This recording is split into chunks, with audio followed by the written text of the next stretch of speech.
안녕하십니까. 이번 저널 미팅을 맡게 된 휴메인랩 학부연구생 김은지입니다. 제가 이번에 발표할 논문은 Neurology 저널에 실린 논문으로 Distinguishing Distinct Neural Systems for Proximal versus Distal Upper Extremely Motor Control After Acute Stroke 이라는 제목의 논문이며 저널의 IF 지수는 9.0이며 상당히 높은 수준을 지니고 있고 클리니컬 뉴럴로지 부분에서 Q1을 받은 상태입니다. 논문의 기본적인 배경은 Upper Extremely Motor Control에서 시작됩니다. 이는 상지, 즉 팔 전체 운동 조절을 의미하며 이는 또다시 Proximal과 Distal 두 가지로 나뉩니다. Proximal은 한국어로 근위로 상체에 근접한 영역을 말하며 어깨 팔꿈치 조절을 담당합니다. Distal은 원위로 상체에서 먼 영역을 말하며 손과 손가락 조절을 의미합니다.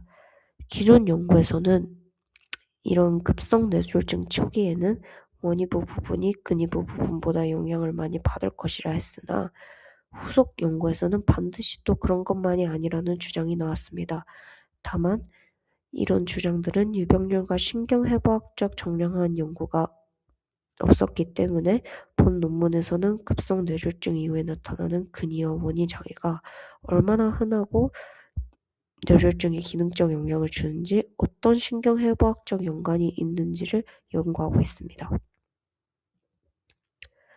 우선 실험 참가자들 조건에 관련된 정보입니다.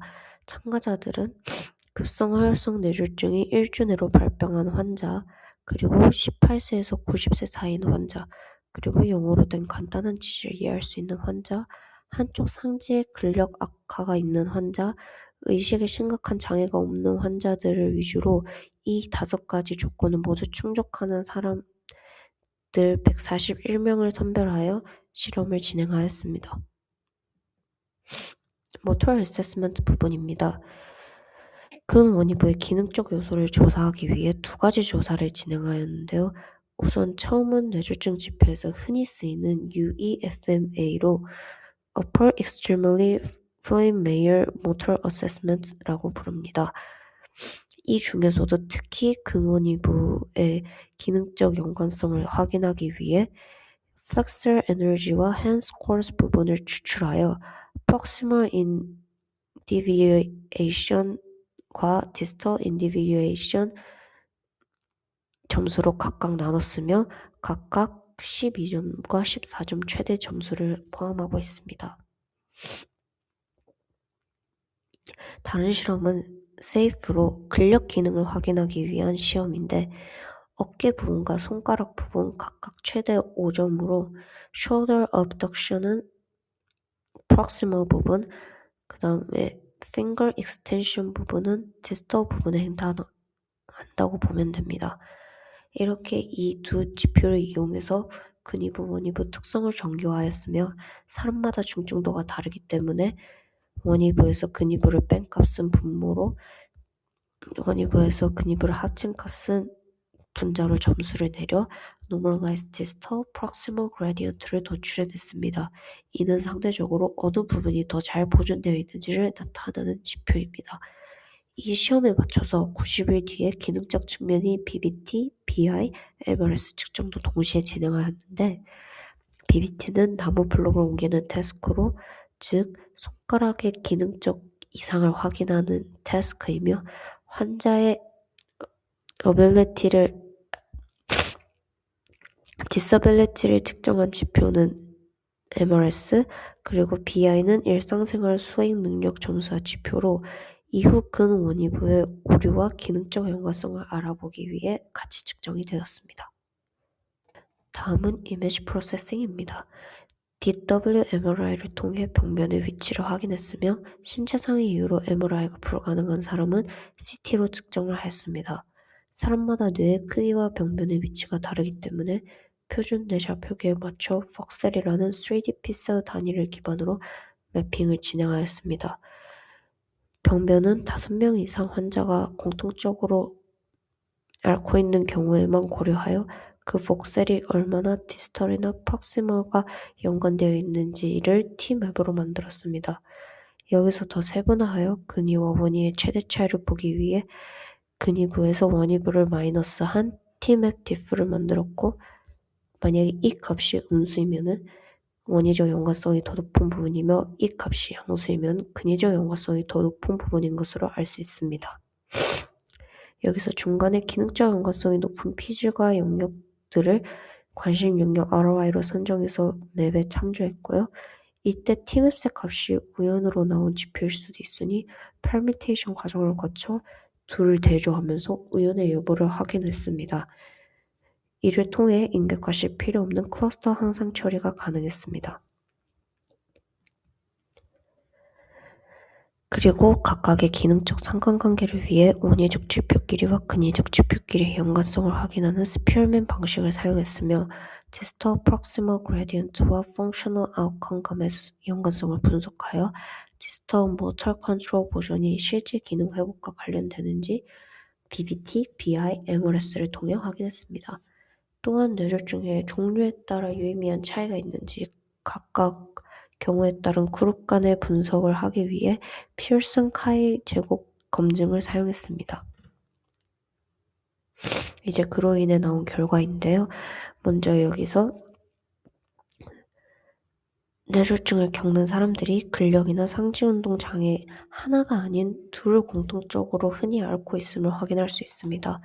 A를 보시면 둘 다 심각하거나 아니면은 둘 다 경증인 경우가 제일 높으며 한쪽 기능적 장애나 한쪽 근력 장애를 앓고 있는 경우는 낮은 것으로 확인할 수 있습니다.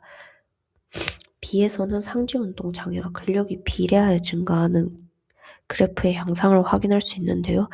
근력이 좋은 사람은 운동장애 수준도 덜하고 안 좋은 사람은 운동장애 수준도 심각하다는 것을 UEFMA 수치와 세이프 수치 간의 연관성을 확인하여 알 수 있습니다.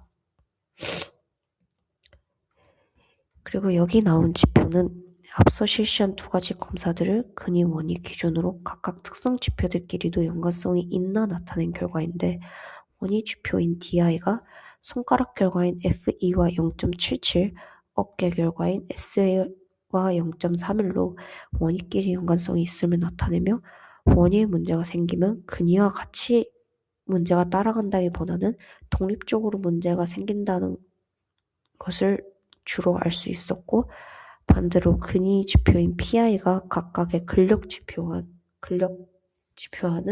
0.58과 0.42 차이로 근위끼리 더 높은 값을 보이긴 하지만 두 값의 차이가 그다지 크지 않고 앞서 원위 값에 비교하면은 유의미하지 않기 때문에 원위 시스템이 근위 시스템보다 더욱더 독립적이라는 것을 알 수 있습니다.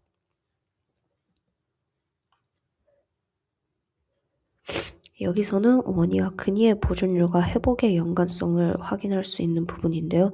A에서는 PI가 DI보다 높으면 주황색, DI가 PI보다 높으면 파란색으로 표기하여 어느 쪽의 보존도가 더 높은지 시각적으로 표시했습니다.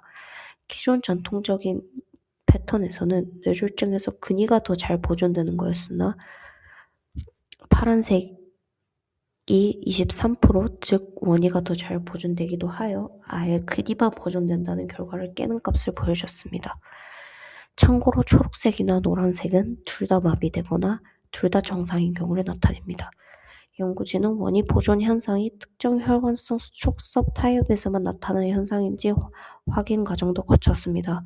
기존에는 혈관이 막히는 스트로크에서는 근위적 부분이 원위적 부분에 비해 영향을 더 받는다는 개념이었고, 이에 의해 혈관 스트로크 때문에 원위적 보존이 더 높을 가능성도 있어서 그것의 확인을 거쳤습니다.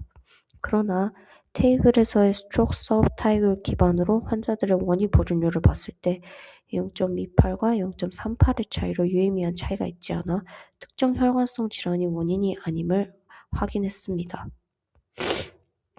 이를 통해 단순 원위적 근위적 보존이 혈관 분포만으로 설명되지 않으며 다른 신경계 이상 원인이 있다고 해석됐습니다. 여기에 나온 B라는 이름의 그래프에서는 X축은 앞서 언급한 Distal Proximal Gradient로 값이 높을수록 원위가 더 잘 보존되었다는 뜻이며 Y축은 기능적 검사 지표로 앞서 말한 MRS와 BBT를 보여주고 있습니다. 이 Y축은 원위가 더 잘 보존될수록 기능적 수치가 높은 것을 확인할 수 있는데요. 여기에 표와 같이 주목을 해보면 뇌졸중 발현 초기 때와 90일이 지났을 때의 각각의 PI, DI, SAFE, BBT, MRS, BI 등을 확인한 지표인데 기능적 회복이 초기에 비해 90일 때 더 회복된 것을 확인할 수 있으며 특히 DI, 즉 원위적 수치가 압도적으로 상승한 것을 통해 원위 시스템의 손가락 부분들이 뇌졸중 회복에 특히 연관이 되는 지표임을 확인할 수 있습니다. 이 슬라이드는 롤렉스 맵의 결과로 A는 전체 피험자의 병변 부위를 다 겹쳐놓은 것이며 빨간색일수록 공통적으로 나타내는 부위입니다.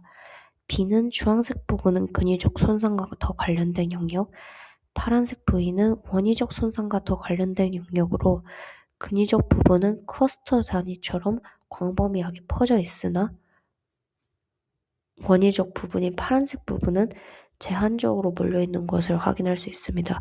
이를 더 자세히 증명하기 위해서 C는 permutation 이후 정말 유의미한 부분만 제거한 결과인데 여기서 보면은 오렌지 즉 근위적 부분은 전 네트워크 부분이 오류가 보이며 파란색 즉 원위적 부분은 이 영역인 M1의 국소적 부분의 영역에 오류를 보이는 것을 확인할 수 있었습니다.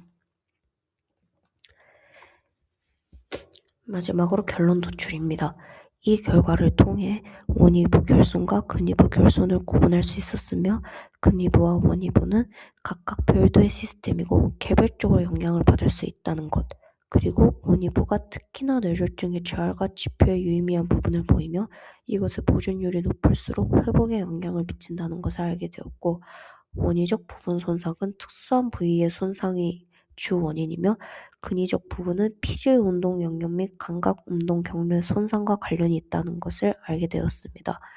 특히 근위적 부분은 원위적 부분에 비해 전 네트워크 상실을 더 자세히 봐야 됨을 유추할 수 있었고 이를 통해 손가락을 중심적으로 이용하는 원위 부분의 운동 중요도가 뇌졸중 재활 치료에 큰 도움을 미칠 것으로 기대됩니다. 다만 근위부 원위부 분류가 자세하지 못했고 근위부 원위부 관련 운동 유발 회로의 상세한 회로를 추적하지 못했기 때문에 추가적인 연구를 기대하는 것으로 논문은 마무리되며 이상으로 저널 미팅을 마치도록 하겠습니다. 감사합니다.